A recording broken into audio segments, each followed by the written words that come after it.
montanha ele se tornou essa constituição do Evangelho, essa base doutrinária. Toda base doutrinária do Evangelho, ela precisa estar submissa ao sermão da montanha.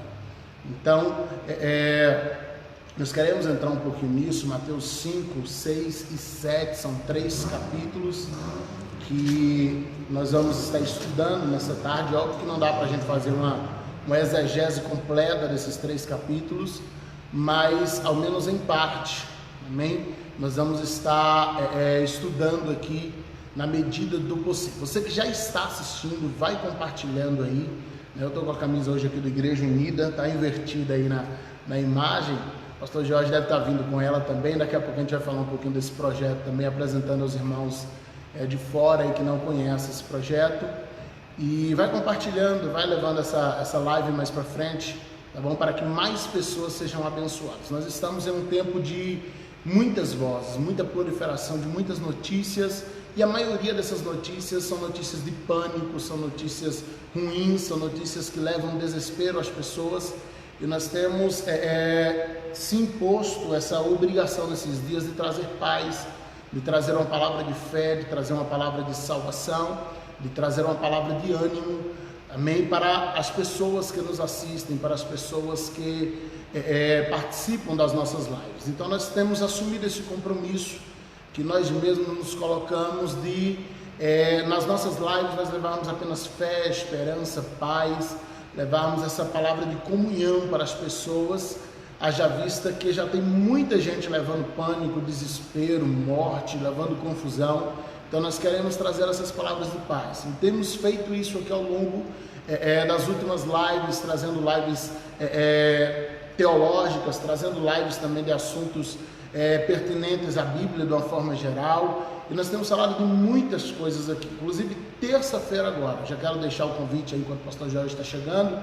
Eu vou estar aqui com o apóstolo Helder, ele que vai estar aqui na terça-feira. Vamos estar falando sobre uma visão profética para esses dias. O apóstolo Helder é uma referência profética aqui em nossa cidade, tem sido bênção para todo o Brasil, e nós conseguimos, né, uma agenda com ele. Eu queria para essa semana agora, tentei para terça, tentei para hoje, mas ele não está aqui na Bahia, ele está ministrando lá do lado do Maranhão, e ele vai estar em viagem, mas vai estar falando conosco, tá bom? Na terça-feira agora, pastor do Ministério Filhos da Promessa. Então, terça-feira, uma visão profética para esses dias, eu tenho certeza que será uma bênção.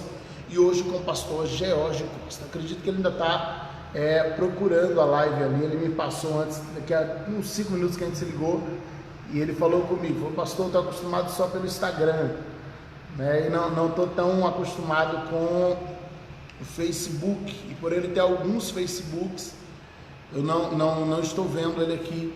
Eu mandei o convite para um dos, mas eu não sei qual que ele está usando. Então acredito que minha esposa já esteja assessorando aí, tá bom? Para o pastor Jorge Costa, está entrando com a gente aqui. Estou vendo o pastor Marivaldo aqui já com a gente, pastor Elias Ribeiro, sejam todos bem-vindos.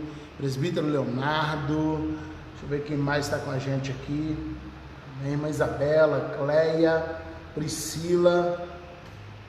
Deixa eu ver aqui, está aparecendo mais gente. Aparece alguns e some de novo os quadradinhos. A irmã Amélia está aqui com a gente também. Uma Perla. Ver quem mais já está com a gente aqui. Uma Marta, seja bem-vinda também. Uma Isabel de Onápolis, que Deus abençoe grandemente. Amém? Todos os irmãos que já estão aí com a gente adorando. Minha esposa que está assessorando aí para conseguir esse contato aí para o pastor Jorge Costa, está entrando aqui com a gente também. E eu tenho certeza que será um momento de muita bênção aqui, de muito aprendizado para a gente. Ele que é presidente aí do Instituto, diretor do Instituto de Liderança aqui na cidade, pronto, ele acabou de chegar aqui. Vou já mandar o convite aqui, pastor, aceita aí para entrar aqui com a gente, né? E no Instituto de Liderança também, com aula de paracletologia ou pneumatologia, como alguns gostam de chamar. Já enviei o convite aí, meu pastor, é só aceitar, tá bom? E a gente já vai estar ao vivo aqui, então, estou vendo que ele já aceitou.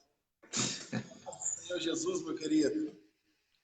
Pai, gente, desculpa aí, mas eu sou fraco nesse negócio de internet, viu? Foi uma luta desde 10 para as 4 que eu estou tentando entrar.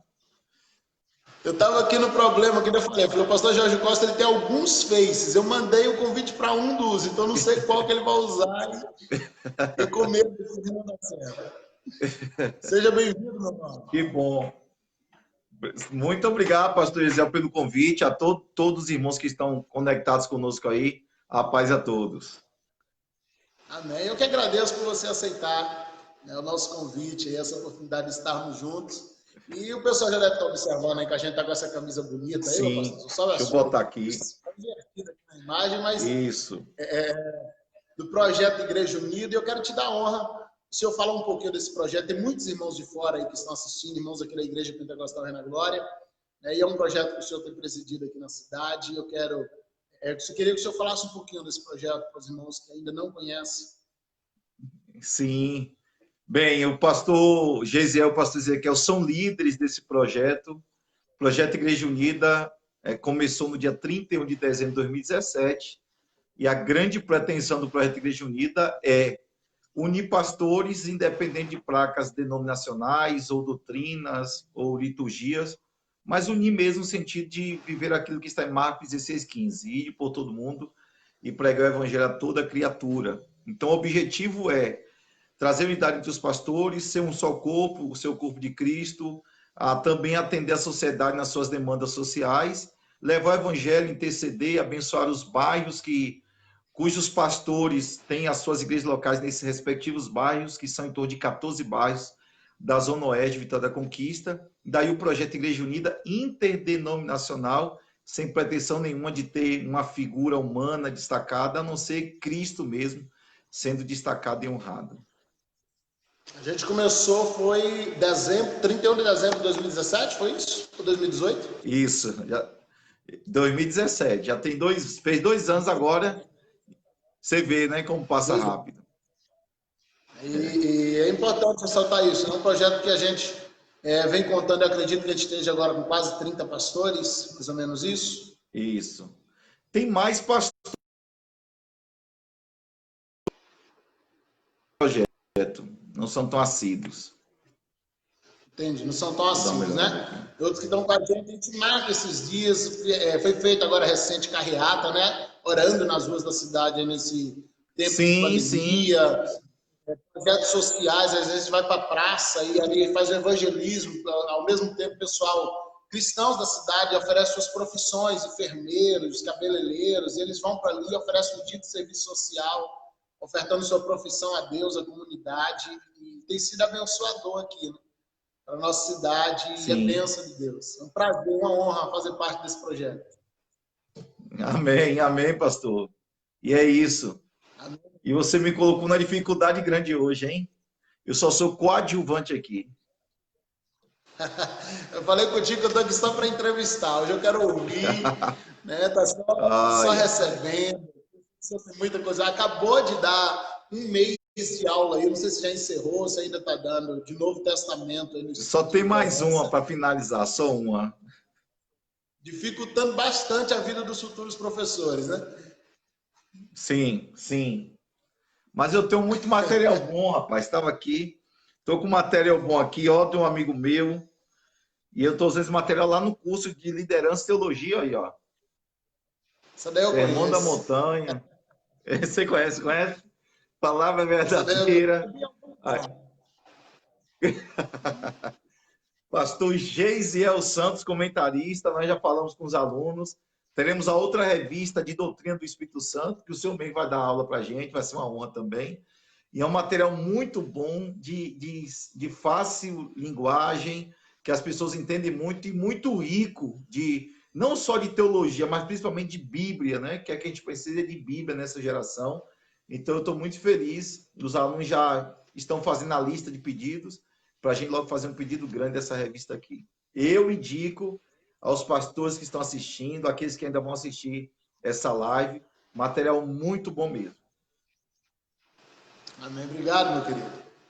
Deus abençoe. Pastorzão, vamos entrar no nosso tema. Já que está com a revista de Sermão da Montanha, é nada mais pertinente do que a gente falar desse tema, né? E sim, eu estava falando aqui pouco antes do senhor chegar, o Sermão da Montanha, eu considero ele as tábuas da lei do Novo Testamento. Porque no Sermão da Montanha, Jesus ele faz uma reconstrução da lei. Ele inicia ali no capítulo 5, versículo 17, ele começa dizendo, olha, eu não vim anular a lei, eu vim para cumpri-la. E isso tem tido uma discussão muito grande, principalmente pelos sabatistas, né?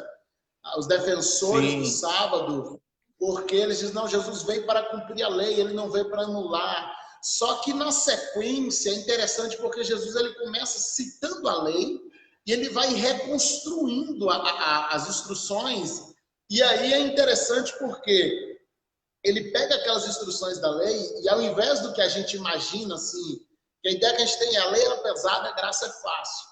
Só que Jesus é como se ele aumentasse um pouquinho a carga, né? Porque antes a lei, o pecado era executar. E na graça, Jesus traz o pecado para o desejar. Né? E eu queria já começar com isso. Né? Combatendo essa hipergraça que surgiu nos últimos dias, nessa ideia das pessoas de que não, no Evangelho eu sou de Jesus, amém, estou no céu e não preciso de mais nada. E quando a gente vai para o Sermão da Montanha, a gente vê que tem algumas coisas são necessárias. Né? Eu quero abrir essa deixa já para o senhor. A lei, o grande problema da lei é o que o apóstolo Paulo escreve aos Romanos, aos Gálatas, quando ele tem aquela dificuldade com os judaizantes, né? Principalmente vocês sabem mais que eu e também os que assistem aí. Romanos, o livro da salvação, que fala muito sobre a questão da lei. O problema da lei é que a lei era um aio, um tutor. A lei mostrava o pecado, mas não trazia solução para esse pecado.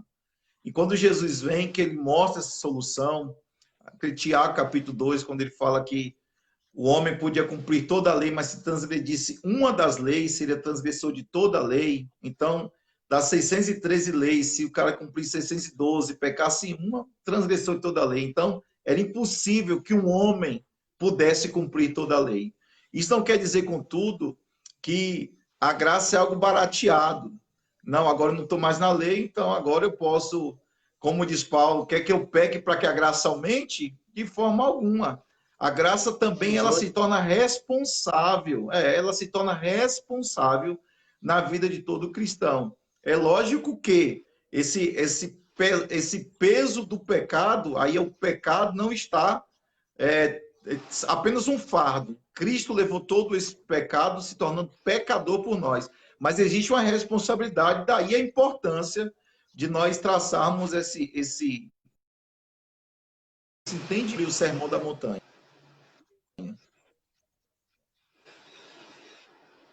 Verdade. Então, criou-se, né, principalmente nesses últimos dias, a gente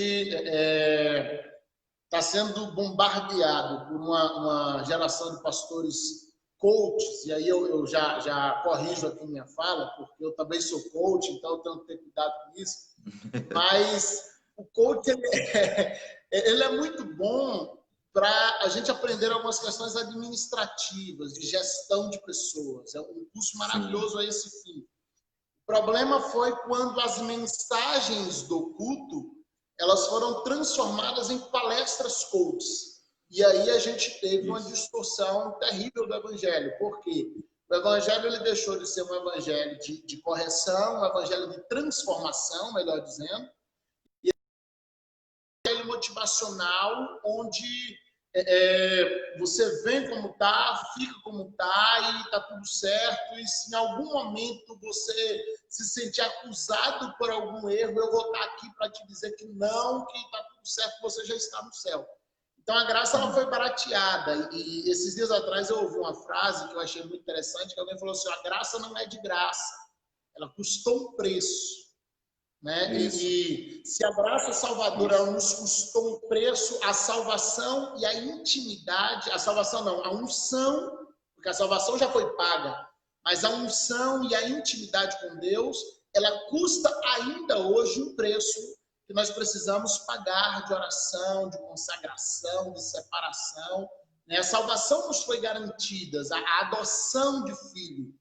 Isso nos foi garantido na graça, mas o caráter de Deus impregnado em nós é algo que tem que ser desejado, né? É algo que tem que ser buscado, que o ser humano tem que olhar e dizer: eu quero isso para a minha vida.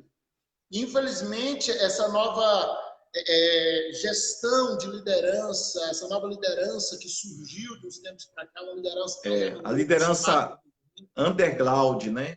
Underground agora. Tudo liberado, ela tudo fez pode. isso. Eu também sou formado em coach.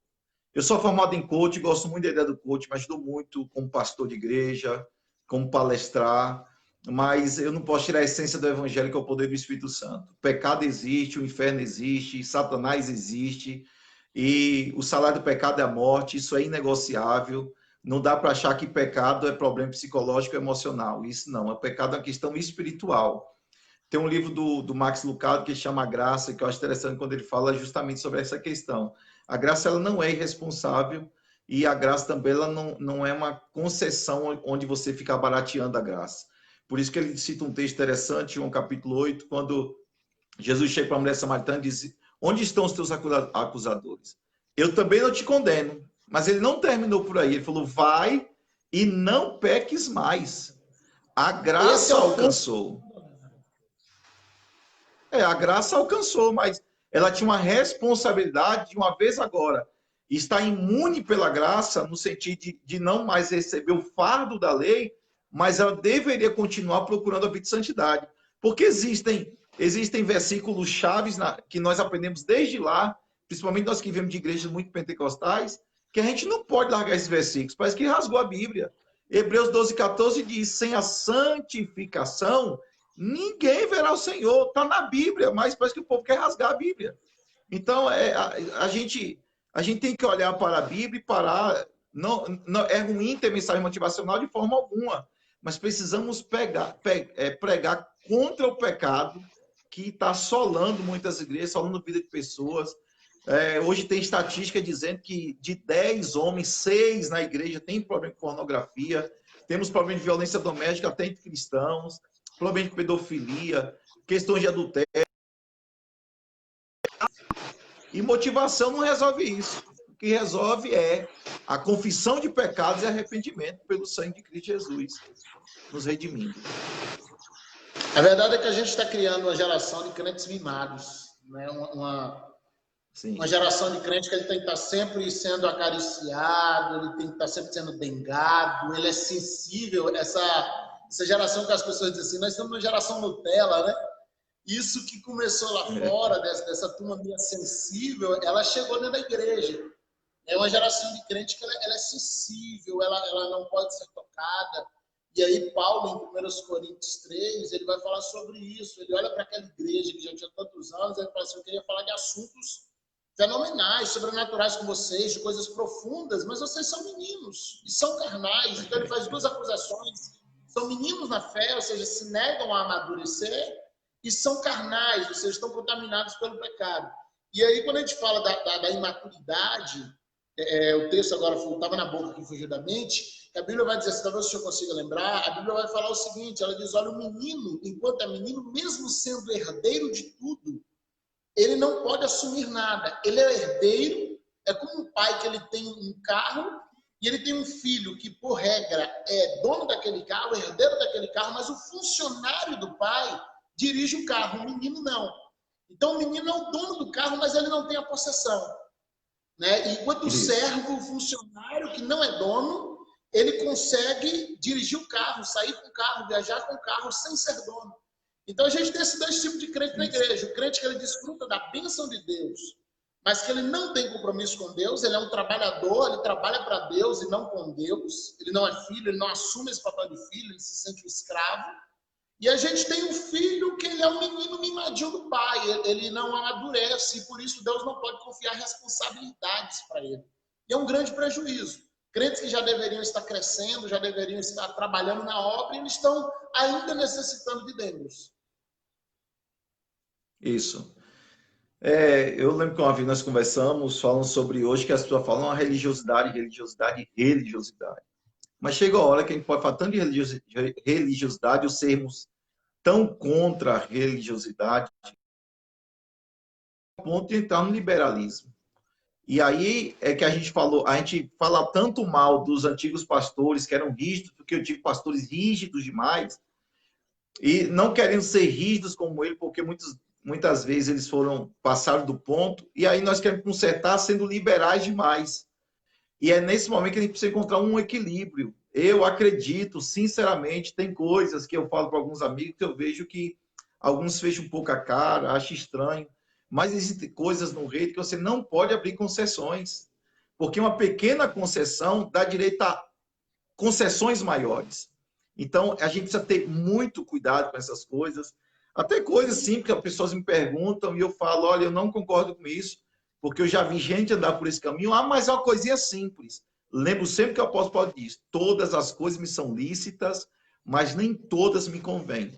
Então, esse cuidado é importantíssimo para essa geração agora, que é uma geração que só quer festa, mas não quer oração, uma geração que quer só ficar fechado aí assistindo a lives de cantores famosos, gospels, ouvindo música mundana, tomando a sua cervejinha, usando o seu brinquinho, sua tatuagem, mas que muitas vezes não quer compromisso com Deus. Então, essas concessões abertas, eu particularmente sou absolutamente contra, porque é uma pequena concessão. Ah, é questão de pecado ou não é pecado? Até onde isso edifica a minha fé? Até onde eu posso edificar a vida de outras pessoas? Ser cristão é pesado. E eu sempre estou lendo Paulo, Paulo diz, olha, se comer carne e escandalizar seu irmão, é melhor que não coma. Então, eu prefiro, sim, crer na graça, não vivo na lei, vivo debaixo da graça, mas a graça me impõe também responsabilidades. Eu costumo comparar, eu estou com fone aqui que eu trouxe para colocar e não coloquei, eu vou fazer essa analogia aqui com o fio de fone. Eu costumo comparar a santidade com fio, esse fio fino. E a gente tem dois dilemas aqui. De um lado você tem pecado, de outro lado tem religiosidade. E a santidade está aqui, esse fio. E o que acontece? Nossos pais na fé, na tentativa de ser santo, eles passaram para a religiosidade, eles se tornaram religiosos.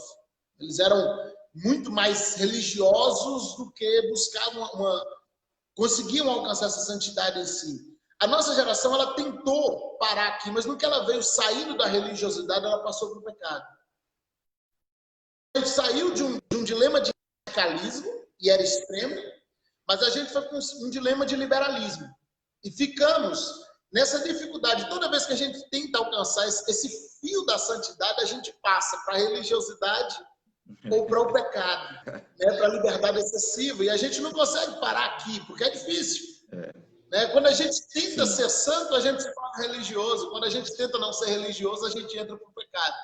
Então, é um dilema que a gente tem e uma dificuldade de conseguir equilibrar isso, chegarmos nesse ponto de equilíbrio. Eu acho que essa é a palavra, equilíbrio.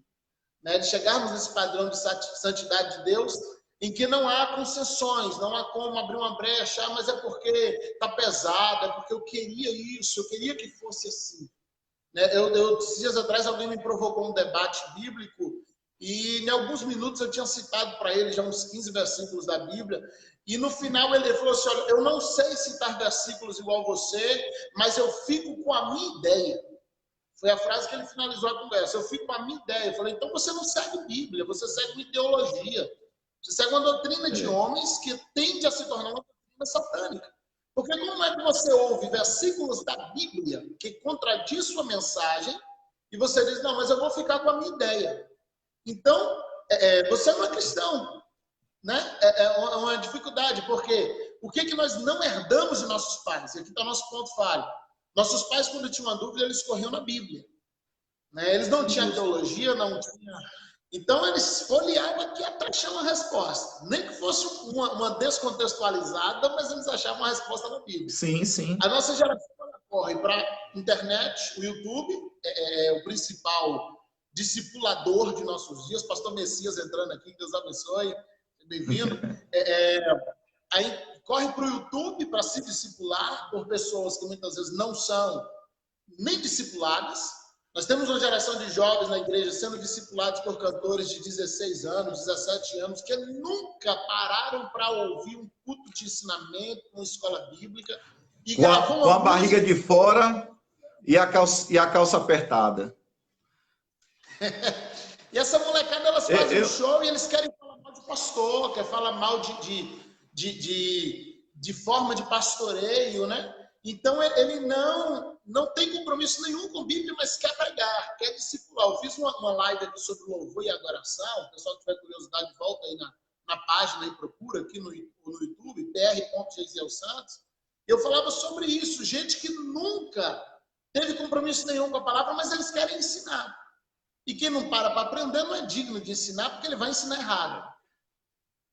Eu acredito, pastor, não sei como é que os nossos internautas vão receber isso. Eu acho melhor, não é que eu sou assim, mas eu ainda acho melhor ser um pouco religioso como os nossos pais na fé, do que entrar nesse liberalismo que estamos hoje. Porque o de lá ainda dá para consertar. O problema é o de cá. O de cá é uma religiosidade com a intenção de fazer a coisa certa. Mas o de cá não é religiosidade, mas caminhando por um caminho errado.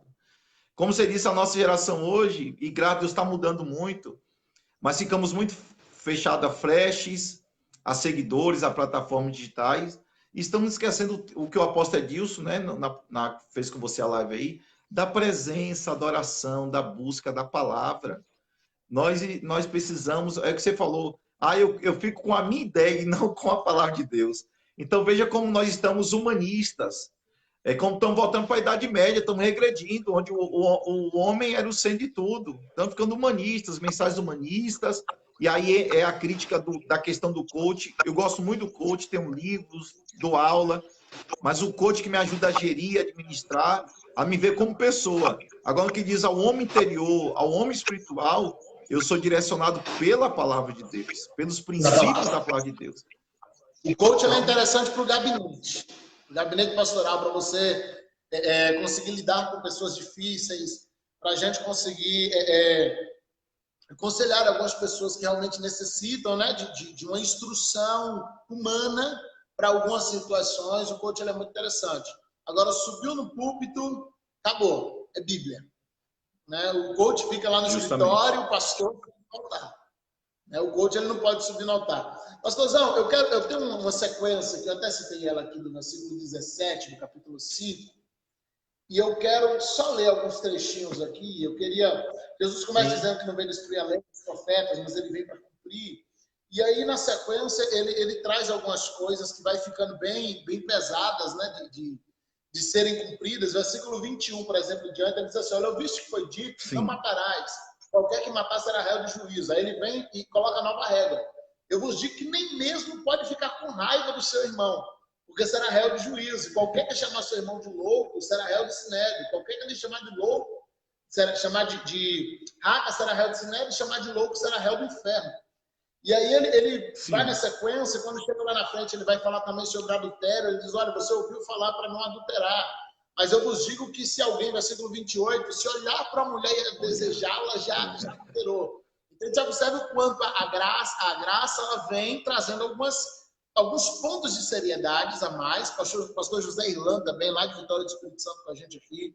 Deus abençoe, seja bem-vindo. E a graça ela vem trazendo esses pontos de seriedades a mais, né? E como porém, porque a lei, para eu ser punido, eu precisava ser pego por um ser humano. Um amigo tinha que me ver. Sim. Mas a graça, eu fico refém de alguém que tem olhos como chamas de fogo, que transcende paredes e telhados. E aí a gente percebe que a graça ela traz uma responsabilidade de santidade maior do que a lei, nesse muito sentido. Maior. Porque a gente é fiscalizado pelo próprio Deus. Eu vejo que a questão da lei era quase que um passatempo para alguns judeus. O profeta Amós, que era um profeta social, rapaz, aquele livro é extraordinário. Eu não sei, algumas pessoas elas dizem que não são a favor da política, então nunca leram Amós. Porque Amós era um profeta político, era um profeta social. Amós chegou a falar que um pobre valia um par de chinelos em Israel. Então, ele fala contra as balanças enganosas. Olha o que ele falava, só para eles não deixarem de viver a lei, para não deixar de viver a lei, eles vendiam muito mais caro na sexta, porque no sábado seria fechado. Então, na sexta venderia muito mais caro, porque o sábado seria fechado, mas para quê? Para viver a lei. Então, a lei muitas vezes é só um passatempo, era aquela coisa de obrigação. Isso é muito perceptível em João capítulo 8, na mulher adúltera, que primeiro que a lei dizia que se cair adultério tinha que ser o homem e a mulher. Eles só levam apenas a mulher e não levam o homem. Então, eles estavam vivendo a lei parcialmente, sim. Mas na hora que a lei sai do papel e se torna, como se diz, os desejos do coração, do interior deles, aí a coisa muda. A lei diz isso, mas quem não tem pecado, lança a primeira pedra, houve uma auto-reflexão, uma auto-análise, já não era só papel, era olhando para dentro de si. Então, por isso que eu acredito que a graça se torna muito mais pesada e muito mais responsável, porque você não faz mais uma questão por obrigação, mas, como diz Paulo, por uma consciência pura. Alguns da consciência cauterizada, mas naquela multidão, eles deixaram a pedra dos jovens mais velhos e saíram. Então, deixou de ser uma questão de um passatempo por ter uma obrigação, mas se torna agora uma alta análise. E aí se torna mais pesado. Porque é que você falou, alguém adulterou, tinha que ter alguém vendo. E agora que a gente no interior, que é o Espírito Santo que é dentro de você, que agora só de ver e olhar já deseja cometer adultério, mesmo que não tenha o coito, não tenha relação física sexual. Então veja que a que nível a graça foi elevada. A lei, na verdade, ela alimenta a hipocrisia, né? O pastor Jonathan Botelho, boa palavra. Né? A lei, ela alimenta a hipocrisia, porque uma vez que eu não fui pego, eu posso bancar de santo, né? Uma vez que eu não fui pego no pecado, eu posso fingir de santo. A graça, o senhor citou bem aí a questão da mulher adúltera, né? Jesus falou, olha, aquele que não tiver pecado, atira a primeira pedra. E ali a hipocrisia ela é jogada no chão. Qual era a briga de Jesus? Jesus era interessante, que ele sentava com prostitutas, tocava nele, e ele libertava essas mulheres, fez jantar em casa para publicanos, para ladrões, né? Quando ele chama Mateus ali, ele faz um jantar para os amigos de Mateus, os publicanos ali. Sim. Ele não tinha problema com o pecador, mas ele tinha problema com os fariseus, ele tinha problema com os saduceus, com os escribas. Por que Jesus tinha problema com os religiosos e ele não tem com os pecadores? Qual a diferença? E aí a gente percebe que o problema de Jesus não era com os erros desses de cá, mas com o fato dos de lá se fingirem de santos. Porque ele dizia, olha, erros os dois têm, mas um se finge de santo. Né? Um chega diante da multidão, bota lá a capa, o sacerdotal, o seu turbante, bota longas orações. Nas orações, e faz aquelas orações bonitas. E o outro chegava, e aí a oração do fariseu e do publicano é um grande exemplo disso, porque os dois têm erros, mas ele admite, ele chega, Senhor, eu não sou digno, eu sou cheio de pecados, eu não mereço, mas o outro fala, Senhor, eu dizimo, eu oferto, eu dou esmola, eu dou isso. Então, a meritocracia, ela irrita Deus. É uma frase até pesada, mas a meritocracia, ela irrita Deus. Quando alguém chega diante de Deus e tenta se apresentar a partir de seus próprios méritos, não, Deus, eu estou aqui, mas tu tens visto o trabalho que eu tenho feito, tu tens visto o que eu faço, o que eu deixo de fazer. Isso ofende Deus. Por quê? Porque ele olha para a terra, e João ele vai além quando ele diz assim, se alguém não tem diz que não tem pecado, ele está chamando Deus de mentiroso. Então, a base da santidade não é eu dizer que eu sou santo, é eu dizer que eu sou pecador. E sim. E aí tem dois problemas. Primeiro, está afrontando Deus, que é um pecado, e olhando para si mesmo e dizer que não tem pecado. Aí são dois pecados gravíssimos, né? O da hipocrisia e o da afronta contra Deus. Por isso que a questão do Sermão da Montanha é muito importante. O Sermão da Montanha é essa constituição do reino. Na aula que eu dei, eu disse, se alguém conseguir viver o capítulo 5, capítulo 6, capítulo 7 de Mateus, você já viveu toda a lei, já está salvo. Nem sei que você está fazendo hora extra na terra. Porque se conseguir viver capítulo 5, capítulo 6, capítulo 7 de Mateus, nessa constituição do reino, porque não foi Paulo que pregou, não foi Charles Spurgeon quem pregou, não foi Agostinho de Hipona, Crisóstomo, o boca de ouro da teologia, mas quem pregou foi o próprio Cristo, Filho de Deus. E é interessante que Hernando Dias Lopes ele faz uma comparação interessante. Moisés sobe no monte, tem granizo, fumaça, barulho, trovão, mas quando Jesus sobe no monte, tem paz. Ele traz uma palavra de felicidade, uma palavra de paz, de esperança, criando, logicamente, aquela plataforma para a igreja que seria estabelecida. Então, ele dá outros ditames, dá uma constituição do reino. E a questão do reino é o quê? O reino totalmente. O reino é justamente essa ideia de que é Deus se manifestando dentro de nós e através de nós. Essa é a grande visão do reino. É Deus em nós. Ó, vem a nós o teu reino.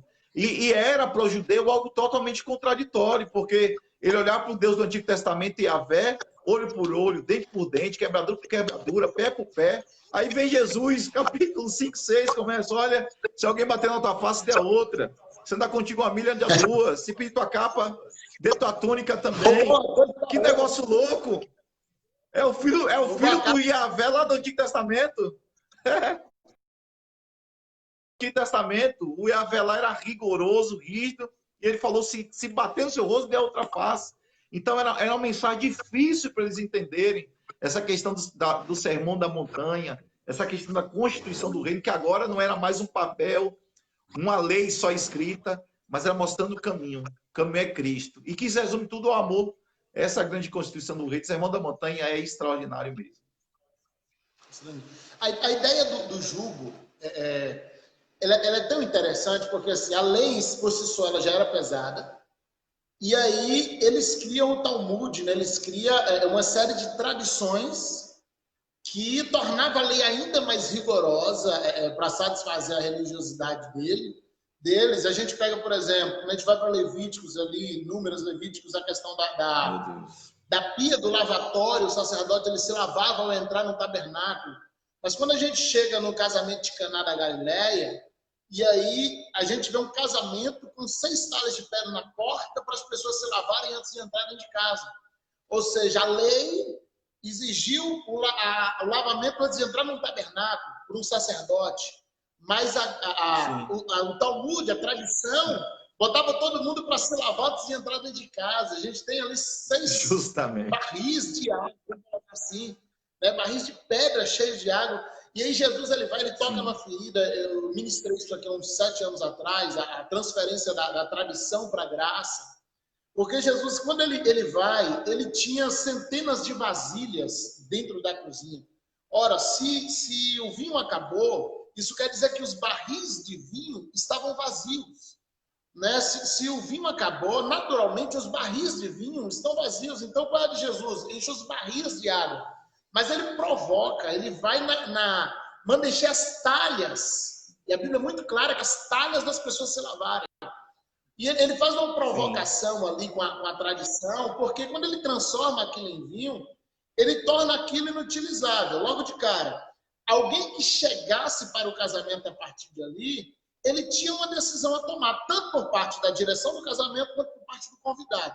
Ou ele quebrava a tradição e entrava, e aí ele ia entrar impuro na visão da lei, ou ele voltava para casa e perdia a festa. Então Jesus ele trava a tradição de uma forma ali na entrada da casa, e aquelas talhas elas ficavam do lado de fora, então ele provoca de todas as formas ali. Ele sabia muito bem como fazer isso, dá alguns sermões dele que tocava nesses pontos de religiosidade da tradição, e ele toca ali, ele transforma aquilo ali, ele preenche aquelas talhas de uma forma que elas não podem mais ser usadas para o propósito que ela foi colocada. Né? E trava aquele casamento, porque assim, terminar a festa sem tradição, ou ele vai perder a festa dele. Rapaz, são tantas investidas desses camaradas, os fariseus contra Jesus. O maior empecilho de Jesus eram os religiosos. Eles falam, porque os seus discípulos comem pão sem lavar as mãos. Aí Jesus dá uma neles, não é o que entra na boca, é o que sai da boca, porque o que sai da boca está cheio o coração. E depois ele fala, vocês me louvam de lábios, mas o vosso coração está distante de mim. Eles tentam Jesus com a questão da moeda. Jesus fala, de quem é essa esfinge aqui na moeda? É de César, então dá a César o que é de César, e de Deus o que é de Deus. Ele mesmo chegou a falar, vocês não entram no reino dos céus e impedem quem quer entrar no reino dos céus, debaixo de um jugo, de uma lei que não era mais a lei de Deus, mas, como você disse, o Talmud, as observâncias, as tradições, estavam muito mais pesado ainda para o povo. Aí sim é que eu falo que essa é uma verdadeira religiosidade. É quando você oprime o povo, sendo que tem um acesso muito mais fácil que é Cristo, e você coloca imposições, privações sobre as pessoas, impedindo esse crescimento espiritual na vida das pessoas. É de fato uma batalha muito grande que Cristo tinha, e aí é que eu acho bonito. É que as maiores mensagens que Jesus pregou para pecadores. As maiores mensagens que ele prega, não prega para os fariseus. Porque quando ele prega uma grande mensagem, quando ele cita Isaías 61, dentro da sinagoga, queriam matá-lo. É absurdo. Levaram para o cume do monte, né? Eu acho a crucificação, a questão do julgamento da crucificação, fazer menção que o pastor Wellington também com a gente, pastor Marivaldo está mais uma vez aqui, nosso pastor presidente, evangelista Marco Antônio, que no instante marcou presença aqui também. Sejam bem-vindos. A questão da crucificação ela é interessante porque, assim, eles apresentam Jesus para Pilatos, e Pilatos fala assim, olha, eu não acho defeito nele, não acho pecado nele, então não acho crime, né? Então vocês vão lá e matem, façam o que vocês quiserem. E aí eles falam assim, não, mas nós não podemos matar um homem, porque a lei não permite. Eles estão insistindo, ou seja, eu não posso matar porque é pecado, mas posso contratar o pistoleiro. Né? Colocando em termos modernos. Não, Pilatos, eu prefiro que você mate para mim, porque eu não posso matar, a lei me proíbe, mas eu estou encomendando a morte. Então, observe o quanto a lei ela favorecia essa hipocrisia. Né? A pessoa ela se via vitimada por essa hipocrisia, que ele saía e ele tinha coragem de chegar naquele sábado de manhã e dizer, olha, quem matou foi Pilatos, eu não matei ninguém ontem. E, na verdade, quem encomendou Pilatos ao lavar as mãos, ele falou, eu sou inocente, ainda que há toda uma jogada política ali, mas a frase dos sacerdotes é que caia sobre nós o sangue desse homem. Ou seja, eles reconhecem que aquela morte foi encomendada, mas eles se negam a matar porque dizem, não, isso é pecado. E de fato, essa foi uma profecia, né? Se tornou uma profecia. O sangue caiu sobre os filhos ainda no ano 70 ali, e dali para frente foram anos e anos de opressão, de perseguição. Realmente é uma questão que no Mistério de Cristo sempre você está vendo a lei ali futucando a graça, né? A lei, não a lei pura, como a gente fala, mas a lei na boca de alguém que quer usar de forma equivocada. Você sempre está vendo a lei futucando, criando a situação. Uma passagem que eu gosto muito é de Jovem Rico, e que a gente vê um pouco dessa lei. Quando Jesus afronta o jovem rico, eu acho muito interessante, e o Evangelho de Marcos diz que Jesus muito amou, Marcos é o único que cita, muito amou. Jesus amou aquele rapaz, ele só precisava tomar uma posição. Mas é engraçado que Jesus diz assim, tu tem cumprido a lei? Tenho cumprido. Só que Jesus não cita toda a lei, ele cita 5 pontos. E os 5 pontos da lei que Jesus cita com ele não é relacionado a Deus, mas relacionado ao próximo. Nenhum dos 5 pontos fala adorarás o Senhor teu Deus, não. Não adulterarás, não furtarás, não dirás falso testemunho. Pontos relacionados ao próximo. Então Jesus queria mostrar para ele era o desprendimento que ele deveria ter das coisas. Tanto é que um texto fala que deveria vender tudo, outro diz que deveria repartir tudo. E diz que ele se entristecia muito. Então, era uma lei realmente que lhe favorecia certo aspecto. Se até aqui desse para mim, tá bom. Daqui para lá, se fosse para mim, eu faço vistas grossas. Era esse o grande empecilho que muitos tiveram. Mas um pecador fala, não, eu quero Jesus de qualquer forma. Eu vejo algumas pessoas, por exemplo, criticando, eu não falo criticando, mas às vezes não reconhecendo quando aqueles leprosos são curados. Aqueles leprosos são curados e diz que um deles volta. Os outros não estavam errados em não voltar. Porque eles deveriam se mostrar ao sacerdote, teria todo o ritual de purificação. Só que aquele que voltou, ele entendeu que ele estava acima da lei, porque ele havia encontrado o Senhor da graça. Então ele falou, para mim essa lei não serve mais, porque eu já encontrei o Senhor da graça. Os outros não estavam errados a certo ponto, precisava viver a lei. Mas aquele outro falou, não, é muito mais que isso. Ele está aqui, está na minha frente, a graça em pessoa personificada. Então quem entendeu isso naquele tempo, meu amigo entrou no limiar, entrou na fronteira do poder da graça, que é o próprio Cristo. É a briga de Paulo com os cristãos judaizantes, né? Porque eles recebiam a graça e eles tentavam adaptar a lei aos dogmas da graça, ou seja, tentavam adaptar a graça aos dogmas da lei. Então, eles estavam na graça, e aí o senhor citou bem aí, né? 10 é curar 10 leprosos, e 9, eles depois de receberem a graça, eles saem para cumprir a lei. Eles vão se apresentar ao sacerdote, eles têm que ficar mais 7 dias impuros, então, por regra, eles tinham que voltar para o leprosário, se apresentar de novo depois de mais 7 dias. Tem todo um processo. Enquanto um fala, não, peraí, eu fui alcançado. Né? Eu fui alcançado. E aí, a mulher do fluxo de sangue, é um exemplo disso, porque Jairo, Jesus ele está indo com Jairo para a casa de Jairo, e Jairo era um líder de sinagoga, então era alguém extremamente rigoroso com questões de lei e tradição, e ali há mais uma provocação boa de Jesus. Eu costumo ver esses pontos de ironia no agir de Jesus. Inteligente. Jesus é maravilhoso, a didática de Jesus era algo fantástico, é algo que a gente, quando você começa a estudar e entender, a gente fica maravilhado com a didática dele. Porque ele vem no caminho e ele é tocado por uma mulher que ela tinha um fluxo de sangue. E o que a lei ela ia determinar?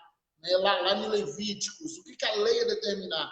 A mulher que estava, o tempo que ela estava no seu fluxo de sangue, fosse esse fluxo, o fluxo normal de 7 dias ou uma hemorragia, né, demorada, como era o caso daquela mulher. Ela estava impura em todo o tempo que ela estivesse com essa hemorragia.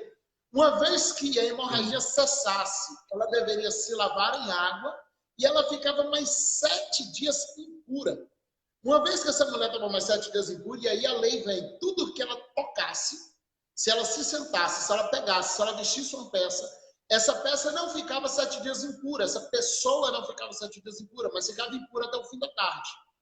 Então, assim, por regra de lei, Jesus tinha ficado impuro, pelo menos naquele dia, por regra de lei. Ele foi tocado por uma mulher impura. Ela foi curada, ponto, mas a lei diz, ela ainda vai permanecer 7 dias impura.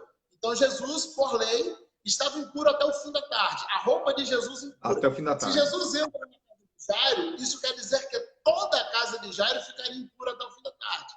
Então, Deus proporciona um acontecimento no meio do caminho, e aquilo é um teste para Jairo, porque agora ele tem que parar e dizer, poxa, minha filha está doente, ele pode curar, mas por lei ele está impuro. Né? Então, ele é obrigado a decidir entre a tradição e a graça. Se ele aceita a graça, ele tem que acreditar, ele está limpo, porque ele limpou ela. Se ele limpou ela, ele está limpo. E eu não vou ficar impuro. Mas se ele pega a tradição, ele perde o milagre. Então não dá para ter um milagre com a tradição. Chega uma hora que a gente precisa escolher. Tá aí é que eu acredito em Romanos 5:20. Tá, né? Melhorou? Já limpou. Jesus limpou. Pronto. Romanos capítulo 5, versículo 20. Onde abundou o pecado, superabundou a graça de Deus. Porque a hipocrisia é um pecado. Então, creio, olha, é extraordinário isso. Maravilhoso. Falar da graça a graça é Deus se rebaixando para encontrar o homem. Eu gosto muito dessa passagem quando ele se encontra, ele se rebaixa, diz que ele se inclinou para ficar no mesmo nível da mulher adúltera, no chão. E a mesma coisa ele fez conosco. Ele se inclinou, ele vem se tornar como homem, uma graça poderosa se manifestando, tabernaculando-se entre nós. Eu gosto muito dessa expressão, justamente para que pudesse estar no mesmo nível do homem, entender suas dores, seus afetos, desafetos, suas emoções, sentimentos, e que ele enfrentou isso por muitas vezes, mas para mostrar que realmente a graça tem a responsabilidade, mas é melhor estar na graça que estar na lei, muito melhor. E aí entra o paradoxo da graça e da hipocrisia, pastor, já que a gente acabou... Na verdade, o Sermão da Montanha é um combate à hipocrisia, todo ele, né? Sim. Sim. Mas é interessante porque o que é graça, como o senhor citou aí, é Deus se fazendo homem para se aproximar do homem. Né? A Bíblia vai dizer em Filipenses que ele se despiu de sua glória, ele se esvaziou, ele se veio com forma de homem, se reduziu à forma humilhante. Né? Então, a graça é Deus se fazendo homem para estar com o homem. E a hipocrisia é justamente o homem tentando se fazer Deus. Ele tenta fingir que ele é Deus. Então, a gente tem... Aqui a gente vê por que não pode o hipócrita ele andar bem com Deus. Porque enquanto Deus ele se reveste de humildade para chegar como se fosse, e a mulher adulta é jogada no chão, Jesus se abaixa, ou seja, ele conversa com ela no nível dela. Mas o hipócrita não, ele se levanta, ele quer servir de baixo para cima. Então, e com pedras nas mãos, né? Oi? E com pedras nas mãos. Homem de pé com pedras nas mãos. Né? Porque ele... Mateus 7, pastor, o último capítulo aqui do Sermão da Montanha, os 6 primeiros versículos, eu vou fazer questão de ler eles aqui, Diz assim, não julgueis para que não sejais julgados, porque com o juízo com que julgares, sereis julgados, e com a medida com que tiveres medido, vos hão de medir a vós. E por que reparas tu no argueiro do olho do teu irmão e não vê a trave que está no teu olho? E como dirás ao teu irmão, deixa-me tirar o argueiro do teu olho, estando uma trave no teu, hipócrita. Tira primeiro a trave do teu olho, então cuidarás em tirar o argueiro do olho do teu irmão. Não deis aos cães as coisas santas, nem deiteis aos porcos as vossas pérolas, para que não as pisem, voltando-se, vos despedacem. Eu gosto desse trecho, e aí muita gente, a turma da hipergraça, ela usa muito esse texto, para dizer assim, não, está proibido corrigir, qualquer coisa está julgando, né? Dizem muito isso. Mateus 7 está lá dizendo. E, na verdade, quando a gente vai para esse contexto, esses 6 versículos, a gente vê que não é um combate ao juízo, é um combate à hipocrisia. E Jesus está falando de pessoas justamente que, na ânsia para corrigir o outro, ele se põe numa posição de santidade. Não, eu estou no direito de te corrigir porque eu sou perfeito. Né? E esse trechinho, ele não é um combate à correção. Ele é um combate à correção que ela é acobertada, recheada pela hipocrisia. Né? Eu já ouvi muito isso também, pastor. Já ouvi muito isso. Ah, não pode julgar. Existem vários textos que os homens de Deus, mulheres de Deus precisam fazer julgamento. Julgueis com retidão, devem julgar uns aos outros. Um julgamento, agora, esse é o julgamento hipocrisia, mas um julgamento que tem gente que peca, tem gente que sai da linha, tem gente que precisa de apoio, de princípio. Então é preciso que haja julgamento no sentido não de condenar, mas de corrigir, buscando edificação. E só para reforçar o que o senhor disse aí do capítulo 7, o versículo 12 fecha essa ideia. Portanto, tudo que vocês quereis que os homens os façam, fazei vós também a eles. Esta é a lei e os profetas. Então, tem que partir de mim a mudança que eu quero. Eu que sou um agente de mudança no ambiente que Deus me colocou. Ou seja, o primeiro a receber minha mensagem tem que ser eu. Né? O primeiro a ser corrigido tem que ser o pregador. Infelizmente, eu falava aqui com o apóstolo Edilson há alguns dias, tivemos uma live aqui falando da presença, e falávamos sobre isso, a glória teórica. Né? A gente já está caminhando aqui para os minutos finais, quero agradecer a todo mundo que está com a gente. Aguenta um pouquinho aí, vou segurar o pastor George por uns 10 minutos. E eu falava com ele sobre essa glória teórica, né? As pessoas que aprenderam a falar da glória, e a gente surgiu nos últimos dias muitos teóricos da presença que não vivem a presença. Infelizmente, surgiu também muitos teóricos da santidade, pessoas que pregam santidade, eles corrigem, eles querem corrigir todo mundo, e a vida deles não condizem com suas próprias mensagens, a vida deles é uma completa distorção, é um completo escândalo, e isso é complicado, porque são pessoas que eles se fazem, e aí é o perigo, pastor, porque assim, quando uma dessas lideranças que se apresentam como perfeitos para suas igrejas, quando uma dessas lideranças caem, eles derrubam a igreja inteira. Eu já ouvi de membros falar assim, olha, o pastor fulano caiu. Poxa, se fulano caiu, eu não vou nem mais ser crente. Por quê? Porque esse pastor criou na mente dessa pessoa a ideia de que ele era o aferidor de medidas. Né? E o que a Bíblia chamava de aferidor de medidas era o Lúcifer. Então a gente está tendo substituto o quarto da Trindade. Né? Oi? Ele está entrando na Trindade, vai ser o quarteto agora. Vai ser o quarteto com ele. Entrou a quarta pessoa da divindade aí, né? Então, a gente tem muito isso. Então, eu prefiro, no meu pensamento, que é Gesiel, minha doutrina, falo igual Paulo, falo eu e não o Senhor, não a palavra. Mas, assim, eu prefiro me apresentar para a igreja. E aí eu pego aquele texto de Paulo, acho que pelos Coríntios 13, que ele vai dizer, nós com o rosto descoberto, viemos aqui pregar a palavra. Então, assim, eu prefiro me apresentar dizendo, olha, eu tenho esse defeito, você também tem um bocado, então bora tentar juntos se santificar, bora tentar juntos correr, porque se eu chegar a fracassar, esse membro vai dizer, não, a gente está correndo junto, eu vou ajudá-lo. Mas se eu me apresento como perfeito, na minha queda eu não acho amparo. Né? E justamente, cria uma igreja amargurada, uma igreja que não sabe perdoar, uma igreja que não é compassiva, uma igreja que não é empática, uma igreja que não sabe o que é a graça. É próximo aqui de nós, aqui no nosso bairro, há muitos anos atrás, nós tínhamos um pastor muito rígido mesmo, né? E eu não estou falando de usos e costumes, a gente respeita os usos e costumes da igreja, mas ele era muito rígido em vários sentidos, coisas simples da vida dos irmãos, ele interferia, era quase que mandava. Se o irmão fosse comprar pão, tinha que perguntar para ele que pão tinha que comprar, se de sal, de doce ou de milho. Então, era uma imposição. Aconteceu que ele caiu, a igreja expulsou ele. Porque ele ensinou a igreja a não ter graça, a não ser compassiva, a não ser amável. A igreja não foi preparada para ter misericórdia. Justo. A igreja não foi preparada para ter misericórdia, para exercer misericórdia. Porque foi a igreja que foi ensinada no juízo. Então a gente tem que aprender esse outro lado também, e aí eu me volto para a liderança de uma forma geral, para aprendermos a lidar com essa misericórdia, ensinar a igreja também a exercer misericórdia. O que confessa e deixa alcança a misericórdia, mas a misericórdia de quem? Eu sei que da igreja, de Deus ele alcança, mas será que alcança da igreja? Eu já não digo aquele que quer viver na prática do pecado. Jesus, ele no próprio Sermão da Montanha, ele vai falar sobre isso. Ele fala, olha, se o teu irmão pecar contra ti, você vai lá e o corrija. Se ele ainda não te ouve, leva 2 ou 3 testemunhas. Ainda não ouviu, apresenta diante da igreja. Se não mudou, trate como publicano, como alguém afastado.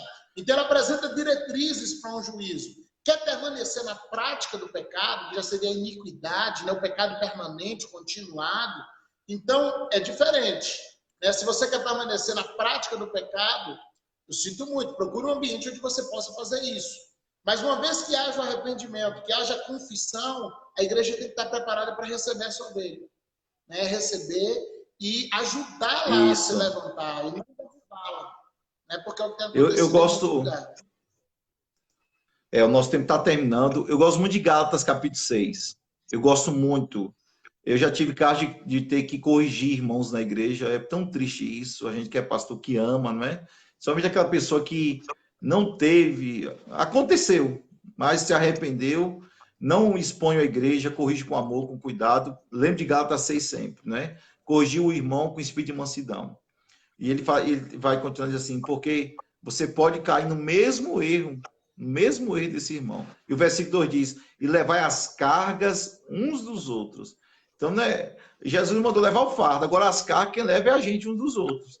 Então, as cargas, ou seja, é algo pesado, mas você tem que saber cuidar, amar. Agora, o cara e a pessoa que não quer mudar de vida, quer ter uma vida no pecado, como o senhor disse, pastor Isel, tem que ser tratado, tem 3 tentativas, se não quiser, a gente tem que, como diz, entregar a Satanás para ver se ainda seja salvo. Seja salvo. Infelizmente, né? Infelizmente. Pastorzão, nós estamos chegando já nos minutos finais aqui. Eu quero agradecer de coração. Passou o tempo voando aqui. Se fizesse curso, eu emendava pelo menos até 6 da noite. Eu aprendi muito mais. Eu sou bom ouvinte, viu, pastor? Eu sou bom ouvinte, eu gosto de aprender mesmo. Anoto minhas coisas, eu gosto. Então, aprendi, estou sendo sincero. Vou anotar umas coisas aqui já. Eu vou assistir essa live umas 4 vezes. Eu faço minhas anotações depois. Então, o pessoal que está assistindo, olha, daqui a meia horinha, antes das 6 da tarde, essa live já vai estar no YouTube. A gente faz aqui no Facebook, a gente já tem um público aqui, tá bom? A gente está nessa fase de transição. As nossas lives agora vão ficar na quinta-feira, não mais na sexta, tá bom? Então, a gente está nessa fase de transição. Muita gente hoje, talvez, não assistiu por isso, né? Gente que é muito assíduo aqui, mas no costume da sexta-feira, e amanhã vai procurar. Então, amanhã eu vou ver se eu faço uma sala de vídeo nesse mesmo horário, que aí quem chegar assiste a sala, tá bom? E nós, daqui a pouquinho tá no YouTube, página pr.Geisiel Santos, aqui no Face também, página pr.Geisiel Santos, pastor Geisiel Santos, curte aí, pastor George Costa também, curte a página dele, Instituto de Liderança, Igreja Unida, CEMAP, né? É a igreja do pastor. CEMAP oficial. YouTube é canal CEMAP oficial, tudo maiúsculo, e o Instagram é pastor_George Costa. São as nossas páginas, por enquanto, da TV CEMAP. Isso. No YouTube... Pastor, eu quero agradecer. CEMAP oficial. Ok. Eu quero agradecer muito o convite. Aprendi muito, sinceramente. Quero mandar um abraço a todos os pastores que estão assistindo, aos irmãos e irmãs que estão assistindo. Uma honra estar com vocês. Eu ouvi você falando, algumas pessoas são da CEMAP, estão assistindo aí também. Que Deus abençoe. O pastor Ezequiel sempre tem uma palavra de ensinamento.